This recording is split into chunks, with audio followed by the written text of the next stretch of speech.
Bienvenue pour cette séance du 22 février 2014. Donc on a vu la dernière fois que la philosophie française de Sartre est déterministe, au sens où, selon elle, tout serait fixé d'avance. Alors il s'agit en l'occurrence, quand on lit bien Sartre entre les lignes, de se conformer à un idéal français. Donc on sait à l'avance ce qu'est un Français ou ce que doit être un Français. À savoir quelqu'un qui parle français, d'accord, ou qui se conforme au code civil de Napoléon, au dictionnaire de l'Académie française, etc. Donc il y a une essence française à laquelle il faudrait se conformer. Évidemment, ce qui a posé des problèmes en Bretagne, comme on le sait. Et c'est cela qu'on appelle le déterminisme chez Sartre, à savoir que c'est toutes les conditions auxquelles on ne peut pas se soustraire. Donc c'est ce que Sartre explique clairement dans son livre « L'être et le néant », qui a été publié en 1943, soit en plein régime de Vichy, à savoir qu'en un mot, c'est un petit peu ça ou rien, c'est-à-dire être français ou n'être rien. Donc soit on est français, soit on n'est rien, c'est-à-dire du néant. Alors évidemment, dans cette optique, il est littéralement inconcevable d'être breton, puisque être breton, ce n'est pas être français. Et donc d'un point de vue français, c'est n'être rien à proprement dit. Voilà, on ne peut pas être reconnu comme breton, et on ne peut pas être les deux, et français et breton. Donc j'ai dit ailleurs à ce sujet que quand on lit bien Sartre entre les lignes,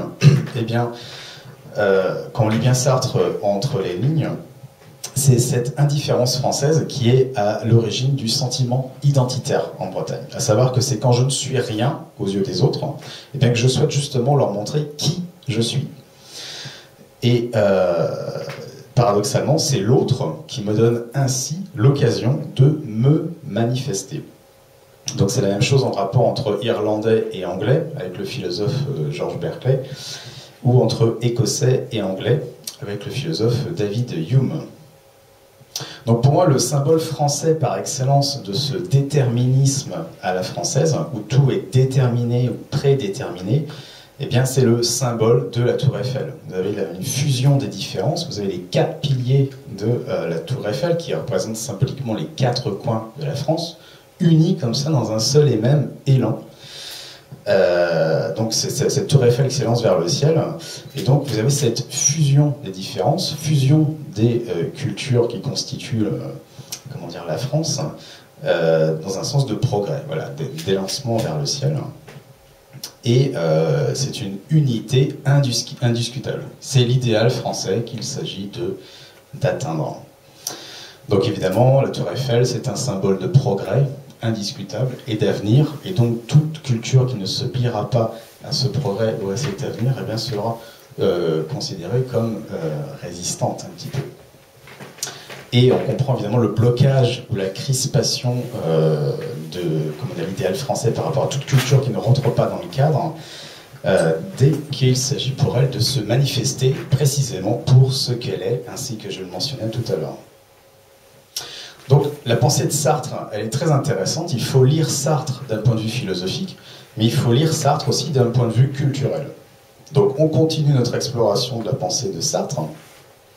Tout ce que dit Jean-Paul Sartre sur l'existence humaine, donc c'est très intéressant en philosophie, mais d'un point de vue culturel, c'est ici ce que je souhaite introduire, c'est critiquable. C'est-à-dire que son déterminisme, ou sa manière radicale de définir les choses, finalement, elle conditionne sa conception de l'existence.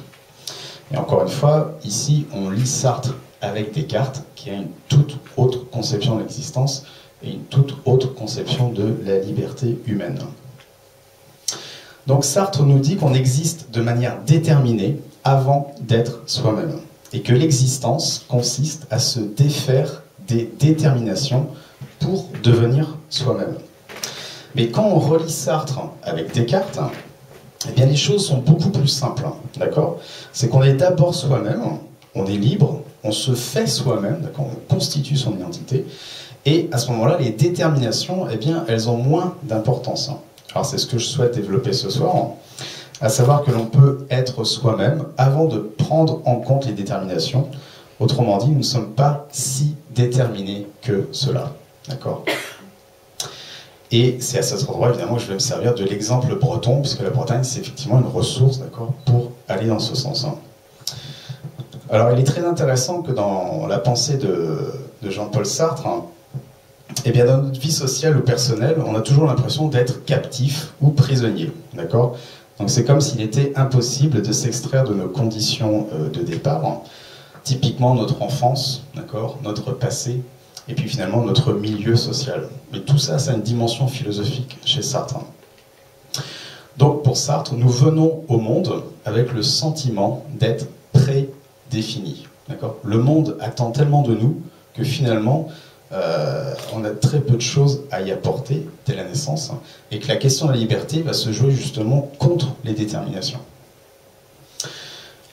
Pour prendre un exemple, si on est maladroit ou timide, par exemple, ce travers, ça fait partie intégrante de notre personnalité, de notre identité. Alors que c'est évidemment discutable, quoi. Donc on dit que forcément c'est comme ça, notre entourage nous voit timide ou maladroit, on s'identifie à ce travers, et ce travers finit par nous déterminer. Voilà. Alors dans le même genre d'idée, vous avez évidemment les préjugés du 19e siècle, tous les Bretons sont des autonomistes, sont des gens qui abusent de l'alcool, etc. Ce sont des clichés qui ont été véhiculés à la fin du 19e siècle, début 20e siècle. Et effectivement, l'identité bretonne, elle va être, d'un point de vue français, prise dans des déterminations. D'accord ? Et il y a tout un jeu, effectivement, symbolique, de point de vue, là, qu'il faut effectivement mettre en valeur. Alors, pour Sartre, nous subissons dès notre enfance une perspective déterministe selon laquelle nous sommes finalement, dans un cadre français, tous identiques. Nous sommes tous des Français. Donc nous sommes tous munis de caractéristiques qui ne dépendent pas de nous.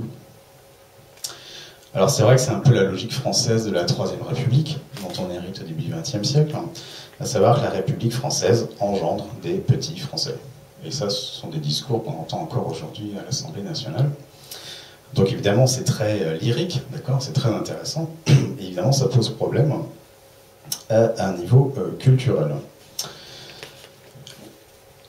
Alors, il est intéressant que chez Sartre, je le disais, nous avons la sensation d'être captifs, d'accord, de ce qui nous détermine. Et la liberté, ça va être justement de se détacher de ces déterminations-là. Donc, ce que je souhaite montrer ce soir, c'est que chez Descartes, la liberté, elle est antécédente, elle est avant, en amont des déterminations. Et chez Descartes, je ne me laisse pas déterminer, d'accord, puisque je suis maître de ma vie. Donc, encore une fois, pour Sartre, nous venons au monde avec le sentiment d'être prédéfinis, donc par une enfance, par une nature, par un passé. Et donc, c'est comme si tout était joué d'avance, sans possibilité d'y changer quoi que ce soit. Alors, c'est ce qu'on appelle le déterminisme en philosophie, c'est-à-dire que toute action humaine est entièrement due à des événements précédents, et non par l'exercice de la volonté. D'accord ? Donc, je suis déterminé ou prédéterminé. Alors, qu'est-ce qu'on peut retirer de ça ? Eh bien, on peut retirer le fait que pour Sartre, être français, d'accord, on est au XXe siècle, en 1943, lettre le néant, eh bien, c'est moins un acte de la volonté que le fait de se soumettre à une définition préétablie. D'où le conformisme inhérent au fait d'être français, et le fait qu'il soit si difficile pour les Français de se penser autres qu'ils ne sont. On a ça quand même dans l'identité française, dans le sentiment d'être français, c'est qu'il n'est pas possible d'être autre chose que français. Donc il y a quelque chose de très cristallisé qui empêche aussi une évolution historique. Il y a une identité française qu'il est très très difficile de réfléchir. Alors évidemment, on voit le problème en Bretagne. Si je reprends la lecture effectuée avec Descartes, chez Descartes, le raisonnement est complètement inverse, c'est que la liberté, d'accord, précède les déterminations. Chez Descartes, on ne se laisse pas déterminer par son milieu. Et d'ailleurs, la tonalité des écrits de Descartes est très différente de celle qu'on trouve chez Sartre. Il y a un pessimisme chez Sartre, il y a un fatalisme. Chez Descartes, vous avez vraiment une joie de vivre quand même, une volonté d'aller de l'avant. Et ça, c'est très intéressant de le souligner. Donc, en Bretagne, on ne se sent pas prisonnier des déterminations, d'accord ? On ne se sent pas prisonnier en tant que breton. Et cela parce que la Bretagne, c'est quelque chose que l'on vit, que l'on fait, c'est un projet permanent, c'est symbolique d'une identité. Donc la question de la liberté ne se pose pas au même endroit que pour les Français. Et précisément, elle ne se pose pas de la même manière que Sartre la pose. Donc, pour résumer, pour Jean-Paul Sartre, être libre, c'est s'interroger sur la pression extérieure que nous subissons et détermination. Il faut donc identifier les causes qui nous aliènent, le passé, l'enfance, le milieu, etc., et mettre en évidence les différentes formes de déterminisme. Si vous prenez Descartes, donc en parallèle de la lecture que je fais ici de Sartre, être breton, c'est être soi-même. Donc je mets de côté les questions culturelles, nationalistes, etc., autonomistes, ou tout ce qu'on a pu prêter à la Bretagne d'un point de vue français. Chez Descartes, ce qui est important, c'est d'être soi-même. Quand on est soi-même, on n'est pas pris dans des logiques, d'accord, de déterminisme. Et donc on ne se pose pas les questions de la même manière. Donc en Bretagne, en tant que breton, on ne subit pas la Bretagne comme détermination. Il ne s'agit pas de se conformer à une essence bretonne, il s'agit d'être soi-même, d'accord? Et plus les gens sont eux-mêmes, plus finalement ils participent à un projet collectif, et c'est ce qu'on appelle la Bretagne, un projet collectif, un espace culturel, un espace de vie. Et comme le disait Morvan Lebesque, eh bien, on choisit, d'accord, d'être breton en conscience, on choisit la Bretagne. Et comme le disait Glenmore également, est breton qui veut. Est breton qui veut, c'est une question de volonté. Alors, tout ceci c'est très intéressant. Je vais me servir d'un livre de Sartre ce soir. Je vous ai mis ici La recherche de la vérité chez Descartes, je vais y revenir en conclusion. Ce livre de Sartre auquel je souhaite faire référence, eh bien, c'est le livre qui porte sur la question juive, parce que Sartre est donc il n'est pas de confession hébraïque, mais en tout cas il s'identifie à la culture judaïque. Et Sartre dit des choses très intéressantes sur ce qu'il appelle effectivement la question juive, et on peut faire un parallèle vraiment pertinent avec la question bretonne. Alors, je vous propose cette citation-là, dans ce petit livre que je vous conseille, qui est très très bien. Sartre écrit « Ce sont les chrétiens qui ont créé le juif en provoquant un arrêt brusque de son assimilation, et donc, c'est ce qui m'intéresse, c'est l'antisémitisme qui fait le juif. » Alors, on met la question juive de côté. On peut faire le parallèle, effectivement, avec la Bretagne. C'est effectivement le point de vue français, en empêchant la culture bretonne, etc., qui fait le breton. Donc là, on se resitue à la fin du 19e siècle, la Troisième République, tout le monde doit devenir français, la Tour Eiffel, symbole fort, d'accord, rassemble toutes les différences dans l'unité, et finalement il y a un blocage en Bretagne, une incapacité à s'abstraire, d'accord, de la culture d'origine. Donc c'est cet on va dire, bretonisme qui éveille une identité en Bretagne, et qui éveille aussi une volonté de se définir soi-même sans se soumettre, d'accord, au regard de l'autre, qui est précisément déterministe. Tout le début du XXe siècle l'a montré, le sentiment identitaire breton a été fort en raison de cela précisément. Alors si on résume, c'est un peu comme dans la question juive, c'est l'anti-breton qui fait le breton, et le déterminisme breton, c'est-à-dire l'accumulation d'images, de détermination auxquelles on s'identifie, pardon, bien ça c'est pas breton, d'accord, c'est français. C'est les Français qui enferment les Bretons dans une vision d'eux-mêmes qu'ils n'ont pas eux-mêmes. Alors je vous demande un petit peu un effort de réflexion par rapport à ça. Et cette définition, d'accord, on va prendre un autre exemple, de votre entourage a une vision de vous dans laquelle vous ne vous reconnaissez pas. Vous allez vouloir justement vous affirmer pour ce que vous pensez être. La question de la liberté, elle se joue là, à un niveau symbolique. D'abord, vous ne vous identifiez pas à ce qu'on vous renvoie comme perception de vous. Dans un deuxième temps, vous valorisez votre vision de vous-même. Donc, soit la question juive ou la question bretonne, ça marche un peu de la même manière. C'est que la liberté, c'est d'abord un rapport de point de vue. D'accord ? Je montre à l'autre ce que je suis de mon propre point de vue. Et on peut comprendre effectivement la valorisation d'une culture et d'identité bretonne au début du XXe siècle de cette manière-là. Alors je le rappelle, L'être le néant de Jean-Paul Sartre, c'est publié en 1943. 1943, c'est une année noire, d'accord ? On ne sait pas très bien faire la différence entre résistance et collaboration en France. C'est 2 ans après la partition de la Bretagne, donc 1941. Le maréchal Pétain décide de séparer la Loire inférieure, donc la Loire Atlantique, du reste de la Bretagne. Et on souhaite précisément empêcher une résurgence de l'identité bretonne.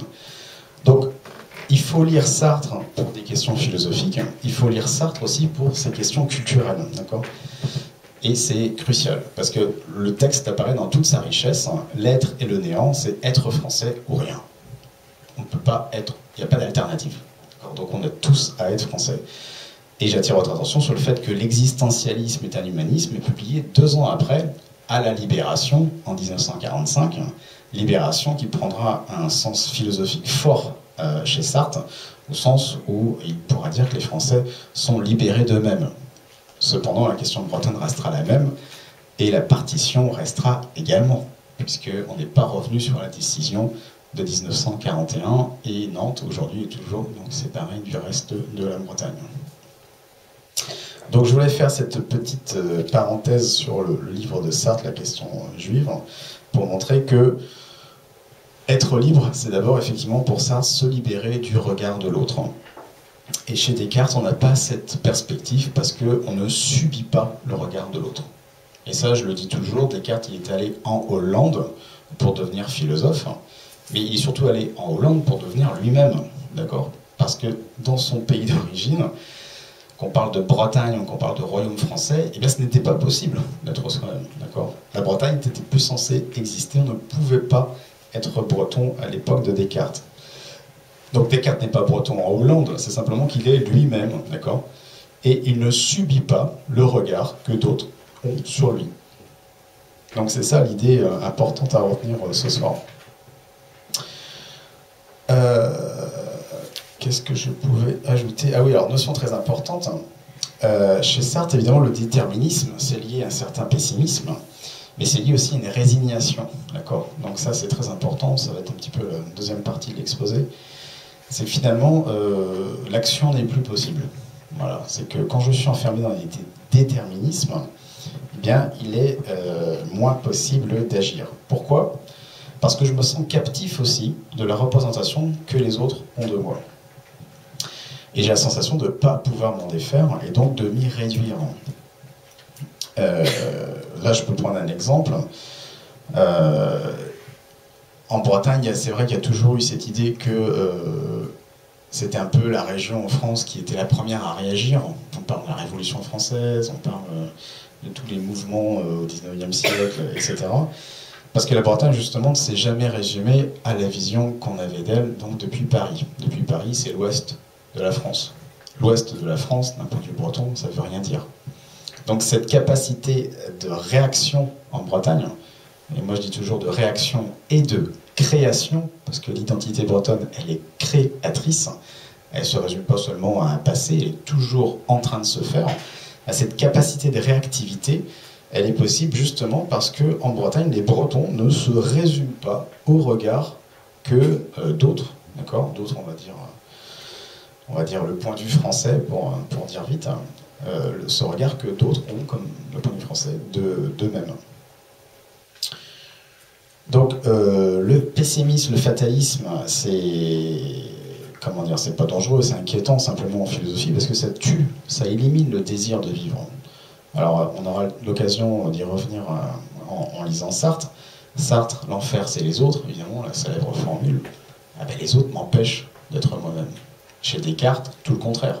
Les autres sont une possibilité, d'accord? Les autres m'offrent la possibilité d'être moi-même, justement, de leur dire qui je suis. Donc, c'est très intéressant parce que chez Sartre, le rapport à autrui est toujours un conflit, d'accord? Parce que c'est un rapport de force entre consciences.